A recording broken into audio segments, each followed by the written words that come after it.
Alors, la prière d'intercession, par définition, c'est demander pour soi. C'est d'intercéder, c'est prier aussi pour un autre. Hein? Nous, on demande pour soi, on prie. Mais intercéder, c'est de crier à Dieu, de supplier, de demander. Comme le Seigneur nous a montré un exemple de notre Père, où chacun se place comme un sujet de la prière. C'est lui en Père, notre Père qui est aux cieux, ton nom soit sanctifié. Alors c'est moi qui parle à Dieu à ce moment-là. Puis là, j'ai dit tout doucement, laisse-moi pas tomber en tentation. Alors on explique ce qu'on demande à Dieu pour nous-mêmes. Puis Jésus, quand les disciples ont demandé de l'enseigner, il leur donne ça comme un outil personnel. Tu ne savais pas comment c'est comme ça, c'est personnel. Vous allez voir comment est-ce que cette chose-là va devenir une intimité avec ton Dieu. Moi, je parle à Dieu comme je vous parle. Je parle à Dieu comme... C'est Dieu, mais c'est mon grand ami. Et des fois, je pleure. Je crie à lui pour mes besoins personnels, pas parce que j'ai beaucoup de chagrin, mais tout d'un coup, ça me pointe. Et puis, wow, ça m'émerge. Je sais que c'est l'Esprit qui me parle en même temps. On cherche, quoi. Mais dans Jean 17, où Jésus parle à ses disciples, à son Père, qu'est-ce qu'il fait à Jésus? Il demande de les sanctifier. Il demande de les garder, de les protéger du malin. Hein? Il demande de les conduire dans l'unité. Okay? De les remplir de son amour et finalement que lui-même, Jésus, soit en eux. Alors là, c'est pas pour lui qu'il parle à son Père.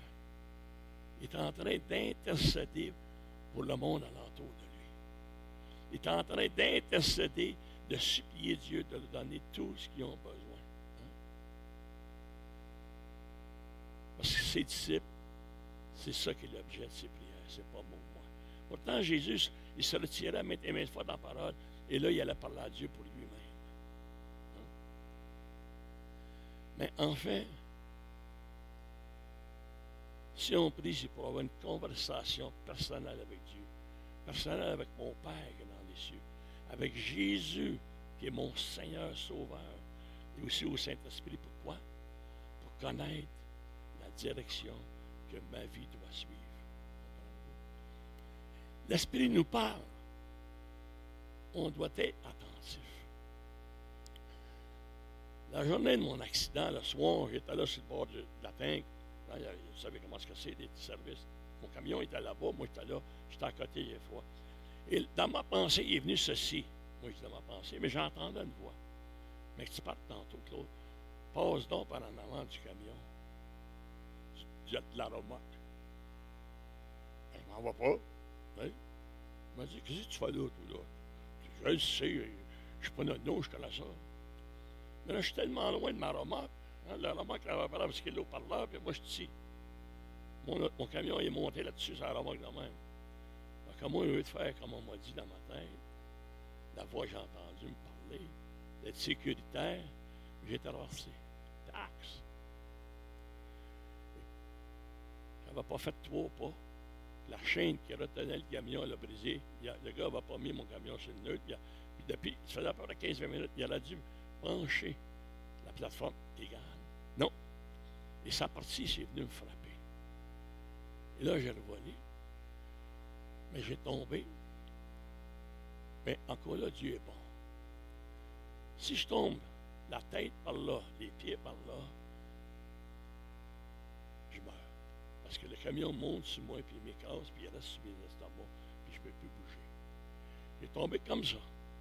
J'ai vu le camion arriver, j'avais ma jambe droite en dessous de ma jambe gauche. Et puis lui, il n'a pas de pouvoir, mais il s'en vient sur une deuil parce qu'il y a une aide d'aller. Une aide d'aller plutôt. Là, il frappe, il monte là, puis il reste là, l'axe. Mais si c'est bon, là, Dieu savait ce qui m'arriverait. Et pourtant, j'aurais dû tomber normalement sur l'autre sang, mais non, il est tombé sur ce sang-là. Parce que, non, mais tu fais te frapper. Normalement, tu tombes par là, tu tombes pas par là. Dieu m'avait dit. Et après ça, j'ai longtemps réfléchi à tout ça. Mais Dieu m'avait dit, l'Esprit de Dieu, passe en avant, mon Claude. J'ai pas d'affaire à passer là. Et là, tout d'un coup, j'avais froid, je voulais me chercher une bouteille d'eau. Normalement, j'aurais embarqué dans le camion, ça aurait fini là. L'Esprit m'avait averti. Mais maintes et maintes fois, l'Esprit nous parle. Je ne sais pas c'est quoi. Bah ouais, je suis pas nono, moi, là. Non, je ne suis pas un nono, je ne suis pas un niaiseux. Je ne suis pas un imbécile. Mais je n'ai pas fait ce que j'avais à faire. Alors, souvent, lorsqu'on parle, c'est pour nous-mêmes. Mais on doit aussi intercéder pour les autres. Puis Jésus, lui, se mettait à part pour prier. À certains moments, je suis convaincu que Dieu, le Seigneur, priait pour lui-même. Il cherchait la face de son Père, c'est normal. Hein? Parce qu'il ne voulait pas lâcher d'un seul fil la volonté de son Père. Il ne voulait rien faire autrement que la volonté de son Père. Est-ce que nous, on fait ça? Non, non. Non. On lui demande, on va pas ça l'oublier. Ah ouais. Il nous dit de faire ça, mais d'un coup, il arrive de quoi, on ne comprend pas, on fait d'autres choses. On est, non, comme ça, excusez-moi. Là. Mais ça l'arrive. Hein? Mais à ce moment-là, qu'il prie son Père, pourquoi vous pensez qu'il allait prier comme ça dans son intimité? Jésus est Dieu. C'est le Fils de Dieu. Il sait ce qu'il s'en vient faire sur terre. Il l'a prédit d'avant. Il sait ce qu'il est en train de faire. Mais il a besoin de son Père. Il a besoin de son Père. Puis que son Père lui révèle tout ce qu'il avait à vivre par la suite. Son Père lui a montré quel disciple appeler. Pourtant, il sait. Quelle personne guérir. Wow. Quel discours tenir. Puis quelle réponse donner à ses rétractateurs.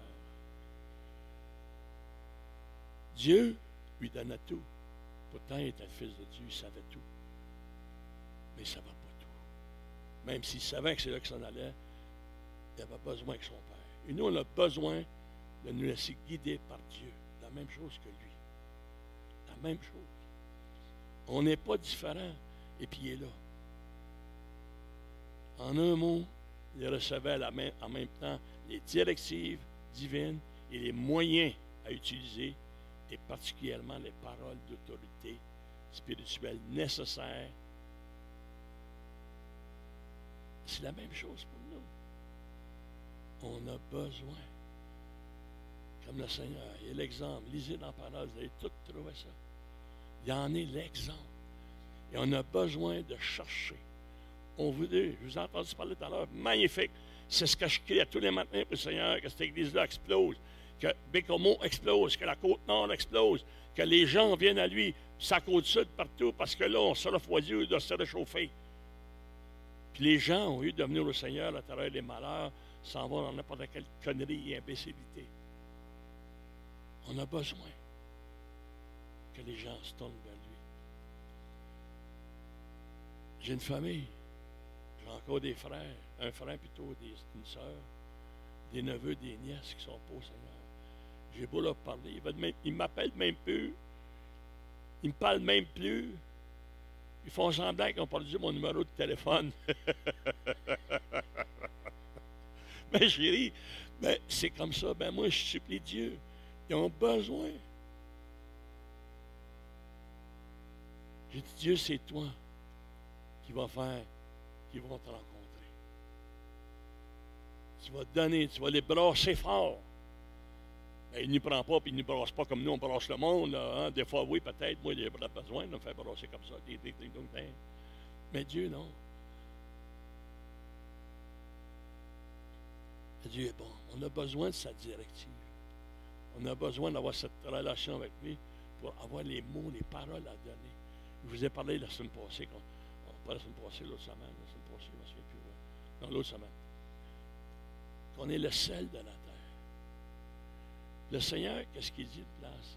Si le sel perd de sa saveur, avec quoi va-t-on le saler? Aujourd'hui, le sel qu'on mange, hein, ça bloque les artères, c'est pas bon.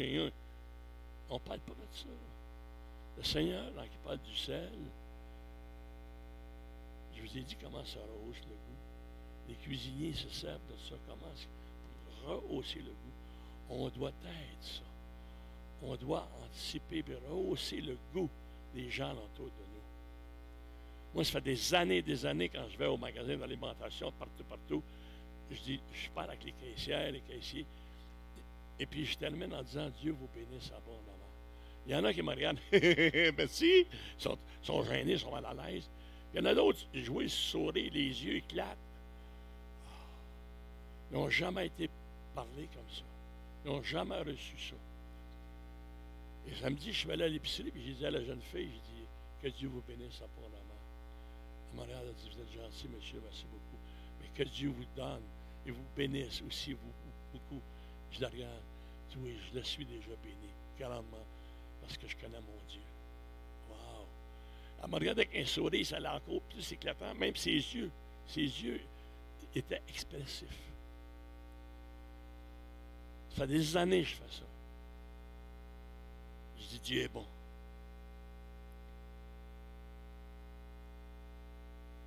Alors, si moi j'intercède, si j'en suis dans une toute autre dynamique, alors, qu'est-ce que ça dit? L'intercession, ça consiste à me placer entre Dieu et lui. Moïse, lorsque Jésus intercède pour nous, il se place entre nous et Dieu, afin de détourner de nous le jugement de Dieu et nous libérer de l'action satanique. L'intercession suprême, ça a été la crucifixion. Il est monté sur la croix, pourquoi? Il a prié, il a intercédé. Pourquoi? Pour nous libérer, pour nous laver de tout péché. Il s'est posé entre nous et Dieu, afin que lui reçoive le châtiment que nous, on méritait. La Bible nous le dit, vous le savez. Et c'est la plus grande intercession qu'il n'y a pas eu. Et on peut dire qu'on voit un intercesseur qui s'implique totalement, entièrement. C'est pas une petite prière à téléphone. Ah, oh, Seigneur, je t'appelle aujourd'hui, là. Ah, OK, bye. Non. L'intercession est là. C'est une action personnelle qui consiste à aller au-devant de l'Éternel pour se sacrifier soi-même, comme le Seigneur l'a fait, à la place de l'autre. Est-ce que vous faites ça? C'est ce qu'on doit faire. Vous savez, je ne suis pas meilleur que vous, mais j'ai appris ça jeune dans ma vie chrétienne, ce côté-là. Je ne l'ai pas toujours fait comme il faut. Je ne l'ai pas toujours pratiqué adéquatement. Et j'ai même oublié. Ouais. Et l'ennemi s'est déchaîné. Je travaillais tellement que j'avais plus le temps de prier et de parler de Dieu, de ma famille, de ma femme, de mes enfants. Mes enfants n'ai jamais eu, mais je n'ai pris 10. En tout et partout, les deux de ma femme, plus le neveu, plus les deux nièces, plus les enfants foyer d'accueil. Mais c'était mes enfants. C'était pas ceux du voisin. Ils savaient que je n'étais pas leur papa, mais ils m'appelaient papa. Pourquoi? Parce que je fonctionnais comme un papa avec eux dans la maison. Mais je priais, je travaillais tellement. Il y a beaucoup de fois, j'ai oublié de parler à Dieu pour ma famille, pour moi-même. J'étais trop occupé. Trop poigné. Une journée, ben, j'ai perdu 2 maisons, un commerce, puis 700 000 $. Ah, oui. Pas grave, ça. Je vous dis ça pas le même parce que je fais pitié. Non, je ne fais pas pitié. Et ça m'a fait réaliser que j'avais oublié de faire des choses. J'ai dû me retourner vers le Seigneur et lui demander pardon. Pardon. L'ennemi est venu jouer dans ma famille. Il est venu détruire la famille. Il est venu détruire ces enfants-là. Il est venu détruire ma femme qui a choisi d'aller vers un autre homme. Qui a décidé de Dieu, c'est plus important. C'est le party qui est important. Mais moi, est-ce que moi j'ai fait mon travail? Non. Est-ce que je méritais ce qui m'est arrivé? Non plus. Mais c'est ce qui m'est arrivé.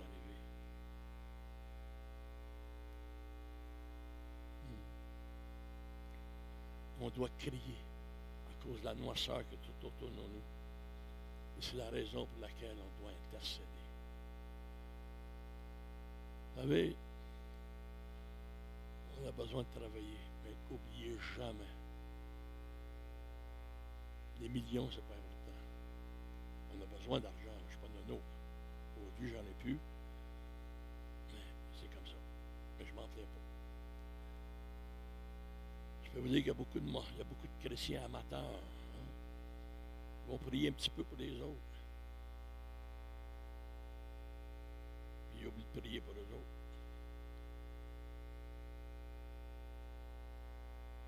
Il y en a bien qui vont se dévouer pour leur prochain. Mais est-ce que c'est ça? La vraie intercession, mes amis, ça va beaucoup plus loin que juste de dire ah oui, Seigneur, lui. Ah oui, Seigneur, celle-là. On prie pour soi, pour la guérison. C'est correct. C'est parfait, on le doit. On prie pour eux. Est-ce qu'on pleure pour les autres? Est-ce qu'on souffre pour les autres? Est-ce qu'on est vraiment à cœur, comme on dit les autres? Est-ce qu'on a à cœur notre société? Moi, les gouvernements, ils me tapent ses nerfs. Moi, le M. Trudeau à Ottawa, lui, là, il ne sera pas là, puis ça sera juste parfait. Mais je dois prier, pas pour lui spécialement, mais pour l'autorité, afin qu'il protège mon pays adéquatement, pas dans ces conneries de dépenser 500 millions et 7 là pour faire son petit party puis s'habiller en hindou. Moi, c'est un gars qui me tape ses nerfs, lui et son papa, c'était pas effrayant. Et je dis au Seigneur, mais je dois prier pour lui. Puis un bout de temps, je ne dois pas prier pour lui. Le Seigneur m'a dit, c'est pas pour lui que tu pries. C'est pour le gouvernement que tu pries. C'est pour la direction que tu pries. Et lui payera. Alors moi, je dois prier. Je dois crier à Dieu. Je dois vraiment souffrir pour ça. Moïse commence comme Moïse. Hein? Enfin, Moïse s'est placé en Dieu, le peuple. Deutéronome 5,5. Hein? Il se tenait entre Dieu et les enfants d'Israël. Il suppliait, il protégeait. Et encore plus loin, lorsqu'il est devenu le veau d'or, hein? Deutéronome 9,18, Moïse était à l'envers. Le peuple avait commis un péché terrible.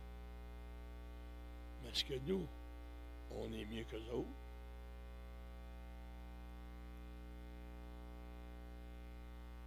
On ne se personne peut-être pas, le peuple aujourd'hui ne se personne peut-être pas devant les veaux d'or, mais c'est pas mal semblable. Hein? N'importe quelle religion confondue, c'est la même affaire. C'est épouvantable. Mais nous, comme chrétiens, on doit être encore plus conscients de l'importance de crier, de se battre entre et d'intercéder, de supplier, de demander à Dieu. Salomon, qu'est-ce qu'il a fait à la dédicace du temple? Vous irez lire 1 Roi 8, versets 27 à 52, etc. Il s'est placé entre le peuple et Dieu, là, la dédicace du temple. Parce qu'il était parfait après Salomon, non. Mais il a fait des choses quand même.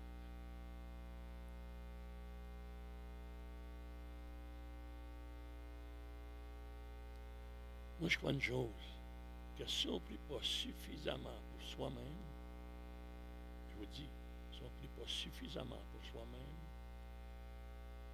on sera incapable d'intercéder. Parce que si je peux prendre du temps de jaser, de discuter avec Dieu pour moi, comment je vais le faire pour les autres? Moi, je dis, ouais, fais attention à lui, Seigneur, bye. Non. Le Seigneur nous dit, demandez, vous recevrez. Donc, puisque c'est en demandant que l'on reçoit du Père ses instructions, alors nous pourrons aussi nous tenir devant lui en faveur de quoi? D'un autre. On va se tenir en faveur d'un autre, soit pour sa conversion, soit pour sa délivrance, soit pour le dénouement d'une chaîne de malheur. Le dénouement, hein, ça va briser la chaîne de malheur. On va arriver avec une fin. Ça prend un énorme courage, mes amis. Ça prend un énorme courage. Parce que comme intercesseur, vous allez être immergé dans cette situation-là. Vous allez souffrir. Vous allez pleurer. Vous allez crier.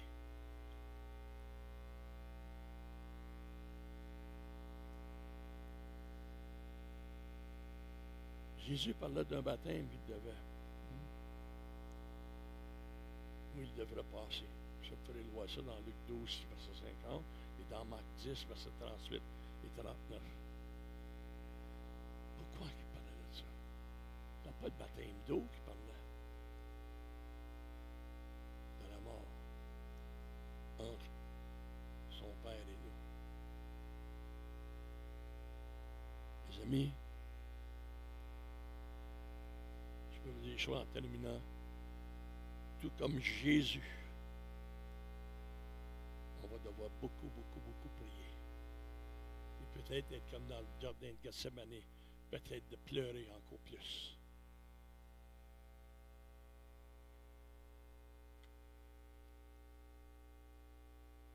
Pleurer ne veut pas trop dire avoir des larmes, mais souvent il y en a des larmes. Des fois, ça vient t'immerger, tu ne sais pas pourquoi, ça t'immerge.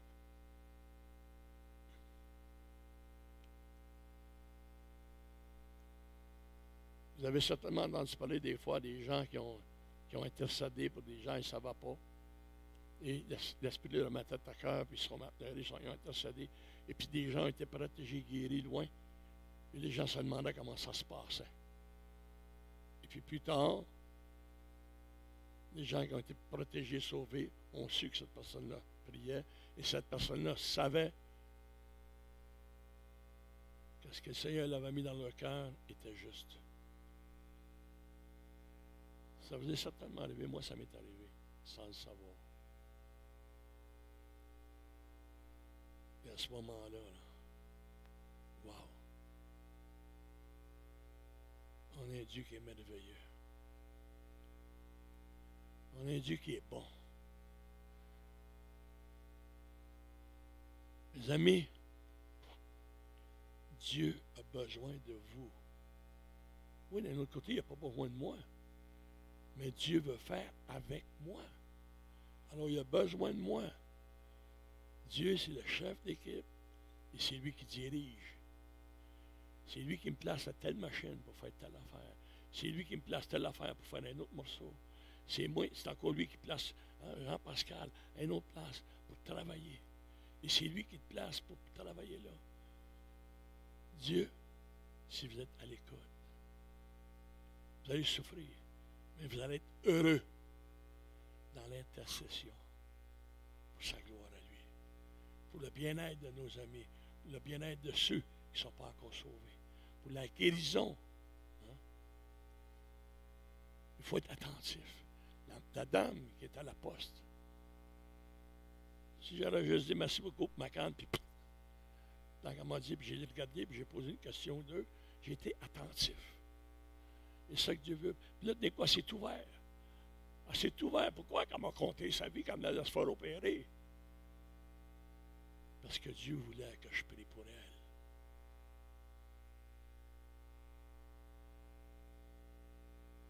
Est-ce que vous pensez que Dieu a besoin de moi pour la guérir? Non. Mais il a besoin de moi pour que moi je fasse mon travail entre lui et elle. C'est ça que Dieu vous attend de vous. Vous allez souffrir. Mais vous allez oublier votre petit moi. Ça va être pour vous personnellement. Après ça, vous allez vous donner pour le monde entier. Dieu est bon, mes amis. Il est plus que bon. Puis si on est ici ce matin, c'est à cause de lui. Ce matin, j'étais merveillé de voir, à cause de la COVID, souvent, l'autre fois, il y en avait beaucoup moins. Mais maintenant, on est beaucoup ce matin. Wow! Puis ce que j'ai entendu, les prières, les messages aujourd'hui, les partages que vous avez faits,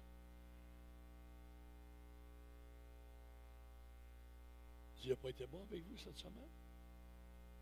Hein? Amen. Amen. Vous savez, j'avais aussi, ce matin, je n'ai pas prêché ce que je devais, mais Dieu m'avait dit, Alors, j'ai une feuille, je l'ai mis, je les ai imprimées. Ça a 3 pages. Je ne veux pas prendre le temps de faire ça, déjà mon temps est parti.